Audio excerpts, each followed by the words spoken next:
And on that note, the Roadster is going to need places to charge.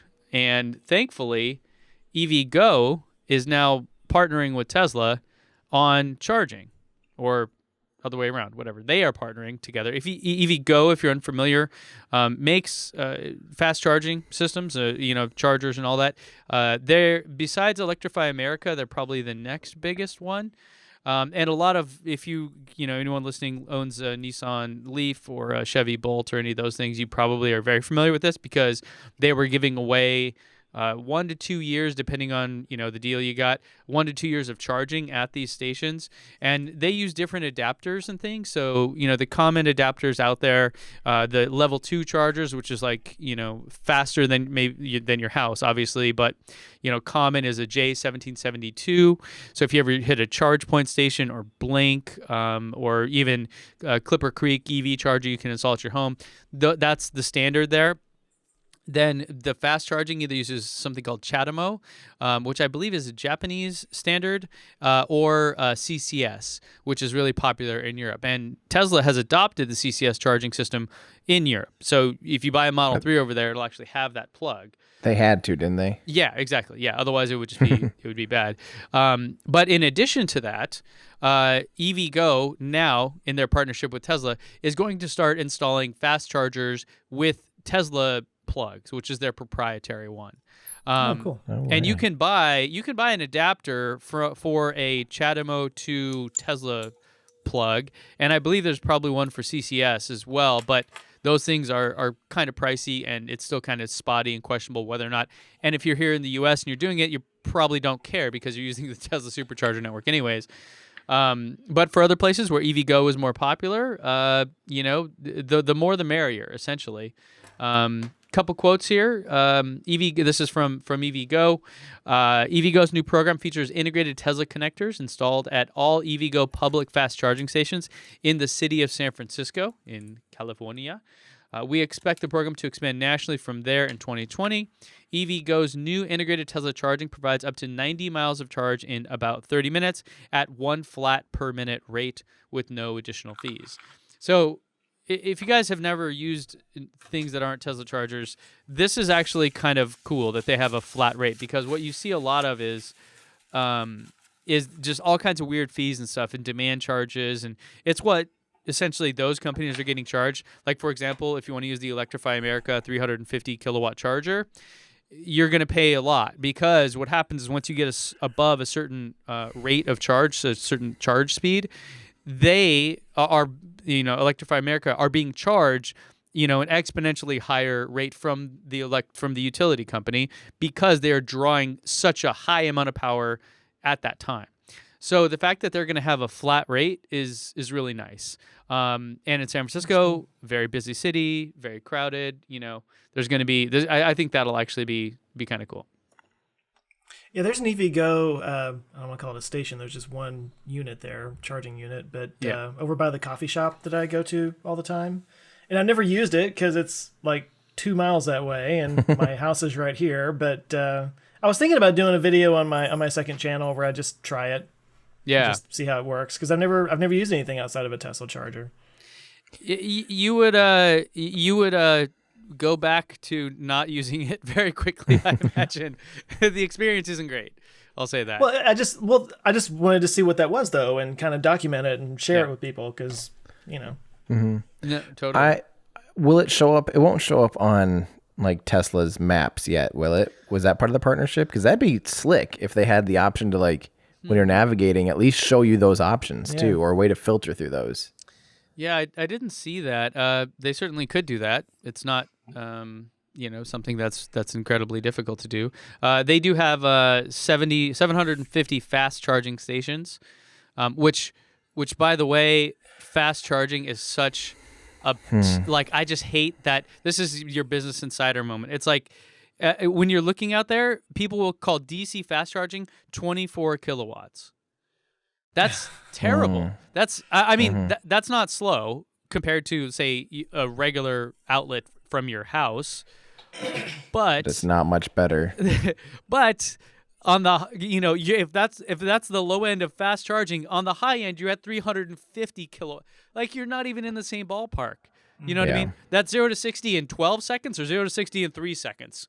Right. These are not the same thing, right? Right. So I hate that, but they do exist. It does essentially increase Tesla's compatibility with fast charging. They already have adapters for all the standard public chargers, which aren't very popular amongst Tesla owners because you have to pay for them compared to Tesla destination chargers. But the more the merrier. The thing I'm excited about is that Tesla is actually partnering with someone else when it comes to charging. Maybe. Yeah, I was about to say, nobody else has done that before, right? Right. It's not the partnership that we want. What we want is Rivian to support the supercharger network. What we want is those guys to work with superchargers, not the other way around. But do we though? Wait. Do we? Because yes. the supercharger network's already slammed. It varies. Look at West Coast. I mean, you can there's times you're waiting hours just to start charging. Do we want more cars on that same network, or do we want our cars to have more options? Well, it depends. Are you a nationalist or a populist? Like which side of the spectrum are you on? Because if you're say screw everyone that's not Tesla, yeah, don't do that and give me more options. But if you're like, hey, let's have all EVs be better and more people buying different kinds of EVs overall, then you want them to work with Tesla. So you're saying like it'd be great if Rivian had adopted the supercharger standard, not necessarily saying, hey, we're just going to piggyback and only use your superchargers. No. I'm saying Ford and Porsche and Rivian and everyone coming out with really good EVs, that they should do everything they can to try to work with Tesla to use their supercharger network, because otherwise people are going to have a real hard time buying these cars. Especially Rivian is the one that sticks out to me the most, because Ford, I get it, right? Ford sells and has more money. Like they could build their own supercharger network if they wanted to. They have that much money, right? And they're dumping money into EVs. So Ford, and because they have a heritage there of we're Ford and we've built the auto industry in this country, I could see them wanting to protect that. I could see them not wanting to see a Ford add a supercharger. That'd be kind of hurt their brand a little bit. So I get that. Rivian, no, you're a brand new company. You're a startup. You got no heritage. You got nothing to lose here, everything to gain. I don't know what the story is behind it. I imagine they approached them, but I would really hope that they would want to work on the Tesla supercharger network, especially a company like them who really advertises this adventure lifestyle, like go anywhere kind of thing. That only works if you have good fast charging network to support you. And despite them getting, a couple $1 billion in funding, that's still barely enough to do your plant and make your cars. That's not enough to also build out a ginormous fast charging network. So I would just imagine if you're a startup in the EV space that you should really, really want that. But there's so many there's again, EVGo, Electrify America, all the Charge Point, all these other, companies that are all working on getting their networks up and running. Yeah. That if Rivian, say, all of a sudden was like, hey, Tesla only, there could be a chance that in 2 or 3 years, I'm a not saying supercharger that. will. Okay. I'm saying, I was going to say, because then superchargers might not be the most popular thing either, No, it's going to take, possibly some of these other guys can try to catch them, but Tesla is so, if you look, it's funny because some of these guys, Electrify America comes out or, stands out as, if you look at their coverage, we got a visitor. We got a guest on the show. Leaving me alone. Sorry, guys. Oh, good. So Electrify America, if you look at their map, their coverage map, it looks like a supercharger network. You're like, wow, that's amazing. But then you look at how many stalls they have at these locations, and of those stalls, how many are actually fast charging, and you see where Tesla has 40, they'll have 3. And you're like, covered. You're like, yeah, okay, you have one there, but what if one of those isn't working? What if whatever, you're hosed, Yeah, I think everyone's working on it. Tesla is light years ahead. And Everyone's working on it. Tesla had worked on it for the past 7 years. Exactly. Yeah. It's so I think they should support as many as they can, and Tesla should absolutely be the one that everyone wants to work with. It'd be like if Verizon had 5G and everyone else had 3G, and it's like, oh, sorry, yeah, we don't need that 5G. Like, you do, you really do, because otherwise it's gonna suck, right? So for the health of the EV industry, I think they all should be trying to do that. Well, don't you think eventually the format wars are going to end and there's going to be one standard that everybody uses? You know, don't you think eventually it has to go that way? It's really not far off. I mean, the plug isn't necessarily the hard part, and there are adapters already for all the different things. Yeah. So the hard part is more on the software side. So first off, like let's say you hit a supercharger that has 250 kilowatts.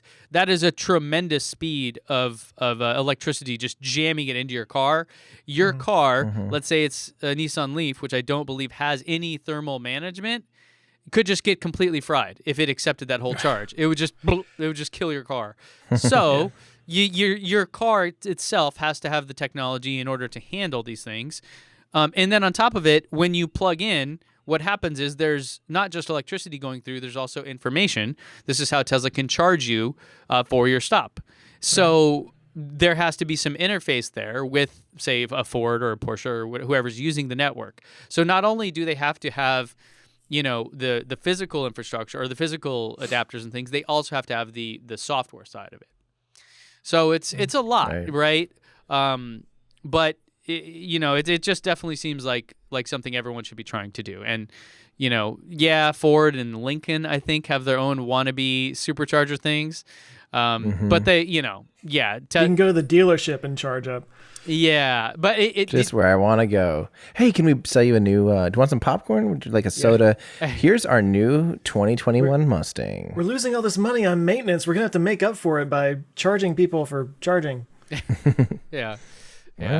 So, but anyways, the future is bright, and I'm excited about Tesla partnering with EVGo and hopefully opening it up to other people, and just EV charging in general becoming, more robust than it already is. Yeah. Hey, thanks for checking us out, guys. I hope you enjoyed this clip from our podcast. We do a weekly show here on YouTube, so make sure to subscribe to Our Ludicrous Future, where we discuss all the things that are going to make our future totally ludicrous.